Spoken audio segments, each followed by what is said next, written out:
Bonjour tout le monde, Benji Chan de retour pour une vidéo bilan lecture plus achat de avril plus début mai et les petites nouveautés sur la chaîne que je vous présenterai en fin de vidéo sur les lectures à venir.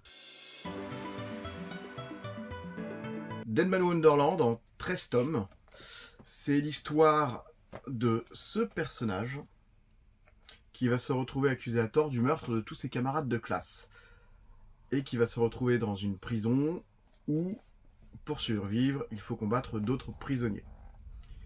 Donc ce n'est pas à mettre entre toutes les mains, c'est assez violent. Alors ma lecture, j'ai vraiment apprécié au début, ensuite je me suis un petit peu ennuyé au fur et à mesure. C'est assez bien dessiné, ça faut être honnête, c'est plutôt bien dessiné. Par contre il y a du pouvoir à un moment donné avec le sang. J'ai trouvé ça un petit peu fouillis, les capacités de certains et certaines par moment. Après c'est très psychologique, donc encore à ne pas mettre entre toutes les mains. Donc j'ai lu les 13 tomes, je me suis un peu forcé sur les derniers, je dois avouer. Mais voilà, j'ai pas passé un mauvais moment. Je le relirai peut-être, mais pas tout de suite, peut-être dans quelques années, effectivement. Mais c'est pas un titre que je vais redévorer, j'avoue. Donc ouais, je lui mettrai un petit 12 sur 20 si je devais le noter. Voilà, c'est sympathique, c'est très bien dessiné, mais après, ça m'a pas emballé plus que ça. Contrairement à tous les avis positifs que j'avais vus sur Internet, moi, j'ai pas été emballé de fou non plus. Donc, mais je suis content de l'avoir lu, de l'avoir terminé. Deadman Wonderland, en 13 tomes, c'est fini. Ça y est. Blue Dragon Ral Grad. Donc, scénario de Tsuneo Takano. Et au dessin, Takeshi Obata. Et oui, c'est du Obata. Donc, Obata, qui est très connu quand même. Hein. Et on va dire que c'est ce qui relève ce titre.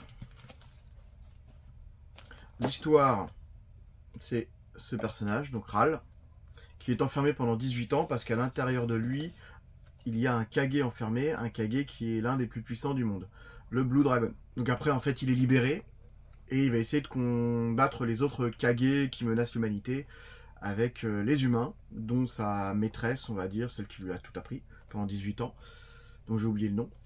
Et il s'avère que c'est un pervers.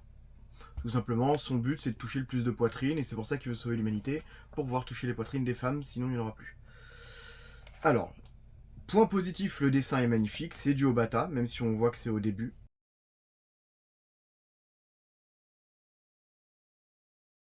Point négatif, l'antagoniste principal, la vilaine, pour moi n'a pas de charisme, n'est pas hyper intéressante, elle est vulgaire au possible.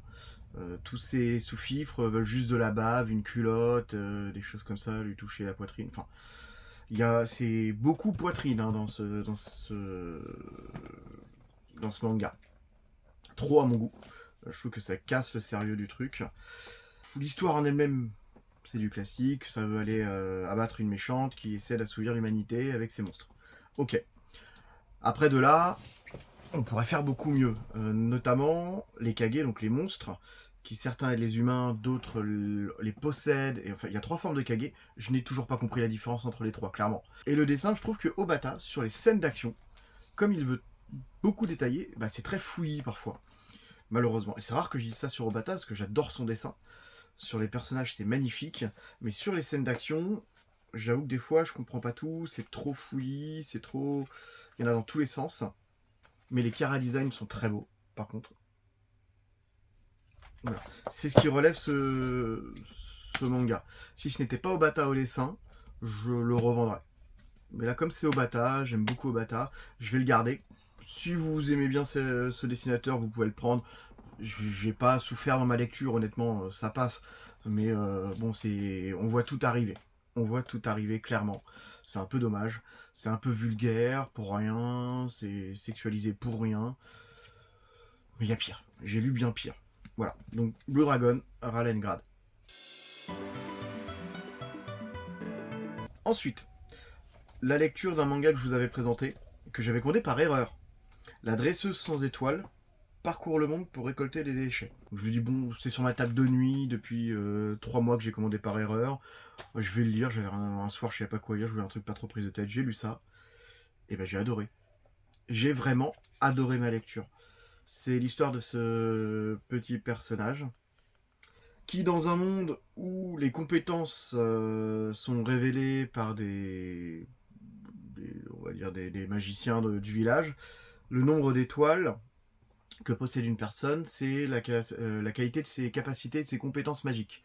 Et elle, fait extrêmement rare, ce n'est quasiment inexistant, n'a aucune étoile. Donc va être rejetée par ses parents, par son village. Donc elle va vivre en dehors de son village et au bout d'un moment, elle va partir avec ce petit Slim à travers le monde. Voilà, elle va partir de son côté, elle va dire bon bah ils veulent pas de moi, je m'en vais. Et donc on va suivre les péripéties de cette petite fille qui au début je crois a 6 ans, hein, 6 ou 7 ans.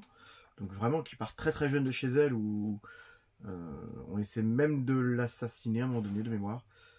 C'est très bien dessiné, c'est calme, ça pose, ça prend son temps, c'est agréable à lire, on suit, c'est pas trop lent non plus. Puisque le but c'est aussi elle de progresser dans ses aventures. Elle a pour objectif d'aller dans des décharges parce qu'en fait elle nourrit son slim dans les décharges. Normalement un slim ça vit 24 heures à peu près et le sien tant qu'il mange il peut continuer à vivre. Donc voilà, slim un peu rare. Et j'ai bien apprécié, je pense que je vais prendre la suite, je crois qu'il y a 4 tomes actuellement. Et bah très très bien, voilà. Petite lecture popcorn, bonbon, comme on veut, mais très agréable, agréablement surpris. Je l'ai déjà dit, en ce moment, je me fais les One Piece. Les One Piece, je l'avais dit, il y a 15 ans, je m'étais arrêté à Punk Hazard à l'époque, parce qu'en scan, je trouve que c'est extrêmement dur One Piece à lire en scan, parce que c'est trop fouillis, c'est trop petit, on a du mal, c'est compliqué, enfin pour moi en tout cas. Et donc là, je me suis dit, je continue, j'essaie de me faire les bouquins, comme vous voyez, peut-être là. Hop, je les ai tous jusqu'au tome 69, donc après j'ai dû relire un peu les scans, jusqu'au tome 77, et j'ai terminé hier soir le tome 81.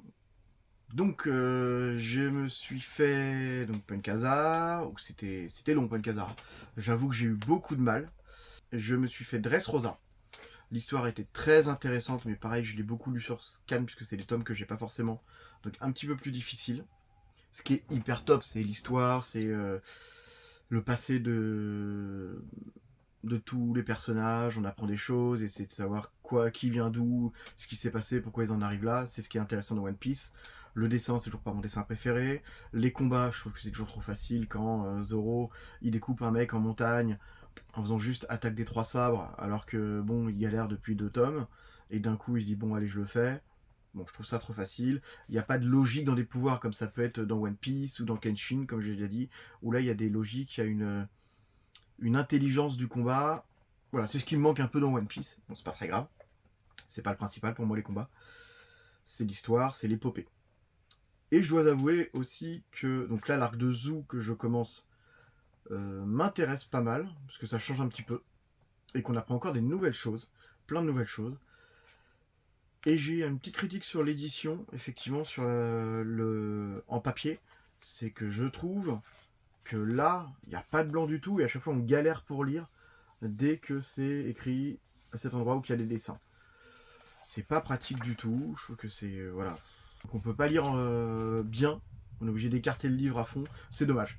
Mais après je prends plaisir à lire One Piece, je vais peut-être faire doucement là pour pas faire une overdose, parce que là pareil je les relis en scan certains, parce que je n'ai pas entre le 81 et le 89. Donc voir trouver le reste d'occasion, ou de temps en temps les scans, mais parce que j'ai pas envie de faire une overdose de One Piece en scan, où je n'arrive pas à continuer. Donc voilà, c'était un peu les lectures du mois d'avril et de début mai. Pour les achats, je suis passé dans ma petite librairie et j'ai fait quelques achats de sortie pour compléter la collection. Tout d'abord, Dan Dan tome 11, que je pense je vais lire dans les 48 heures, parce que c'est toujours un plaisir à lire. Ça va vite, ça progresse, c'est un peu concon, mais c'est drôle. C'est de l'action tout le temps, donc Dan Dan. Goblin Slayer Daikatana, tome 3 et 4. J'avais lu les 2 premiers tomes, le tome 2 était bien meilleur que le 1, à mon sens. Alors, comme je l'avais déjà dit il y a quelques temps, on utilise la licence Goblin Slayer, mais c'est sans le Goblin Slayer. C'est dans le même univers, tout simplement. Daikatana, mais voilà, j'aime bien cet univers-là, j'aime bien les dessins, même si c'est pas le même dessinateur, mais j'aimais bien, donc je continue. On verra ce que ça donne.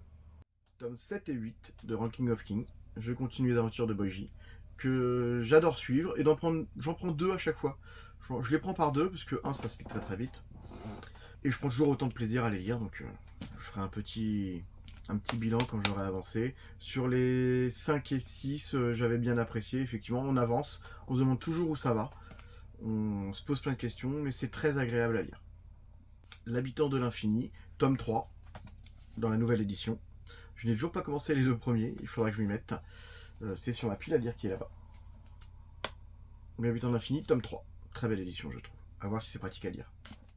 Également, je me suis commandé les Gannibal. Gannibal, j'en ai maintenant 9 tomes, je crois, sur la collection, sur les 13, 9 ou 10. Et j'attends d'avoir la collection complète pour me les faire, vu tous les avis positifs qu'il y avait dessus. Donc Gannibal, à voir, ce que je me suis commandé ce mois-ci.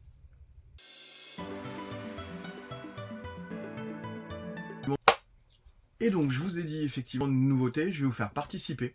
Je vais vous demander votre avis. Votre avis sur les séries que vous souhaitez que je lise ce mois-ci. Ou que je commence également. Donc, je vais vous proposer plusieurs séries. Là, mon but, c'est d'avancer dans les séries courtes que j'ai, complètes. Parce que j'en ai plein. Comme vous le voyez, j'ai fini 2 séries courtes ce mois-ci. Deadman Wonderland et Blue Dragon, qui étaient là depuis un petit moment quand même dans ma collection. Et donc j'ai plein de collections de mangas courts, on va dire, moins de 10-15 tomes, et que je ne lis pas, et donc ça traîne alors que ça peut se lire rapidement et au moins avoir un avis, savoir si je garde ou non, tout simplement. Donc je vais vous demander votre avis entre 3 séries plutôt courtes. Hunter en 4 tomes. Je ne sais pas du tout de quoi ça parle. Alors, monstre noir, domination du monde. Bon, chasseur de monstres. Voilà, en gros c'est chasseur de monstres. C'est en 4 tomes, je l'ai depuis très longtemps dans ma mangatech et je l'ai jamais lu, parce qu'à chaque fois j'avais d'autres choses à lire. Donc le premier manga, Hunter en 4 tomes. Autre possibilité, Engole-moi, en 10 tomes.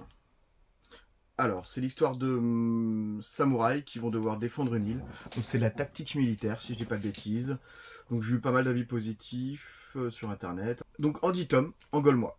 Vous me dites si ça voulait que je lise. Troisième possibilité, Fire Punch. Fire Punch en 8 tomes.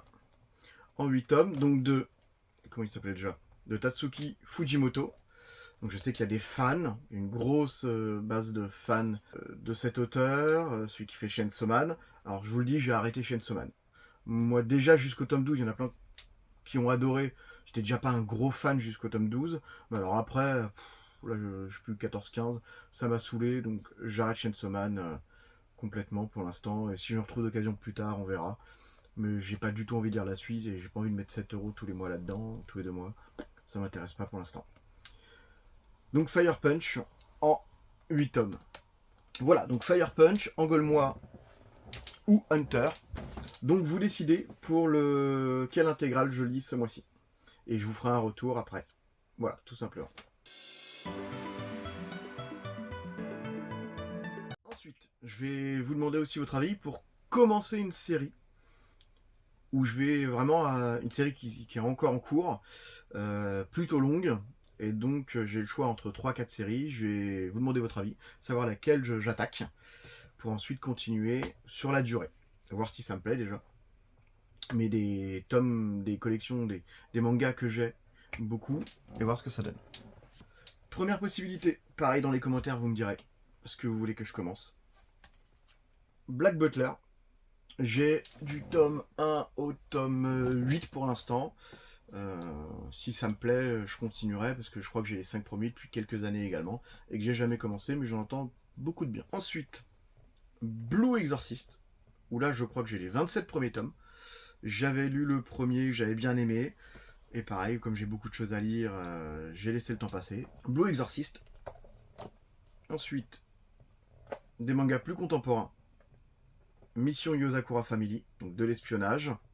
Et j'entends beaucoup de bien, donc du shonen classique, je crois, chez Kana. Et enfin, Spy X Family, où j'ai les 7 premiers tomes. Et pareil, alors là, j'ai pas lu une seule planche.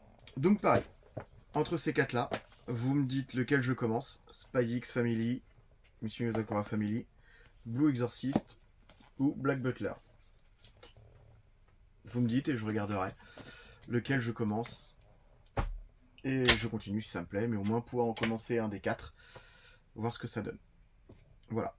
J'essaie de faire des vidéos un petit peu plus courtes que les dernières fois et de changer un petit peu. Vous me dites si ça vous plaît, si ça ne vous plaît pas, s'il y a des choses que vous voulez.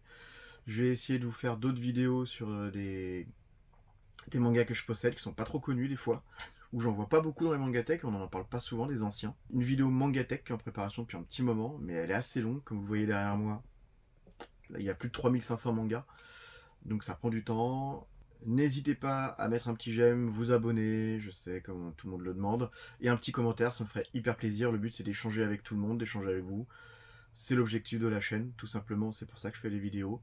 Et puis un commentaire, ça, voilà, ça m'aide, ça me donne un petit peu de force, donc n'hésitez pas.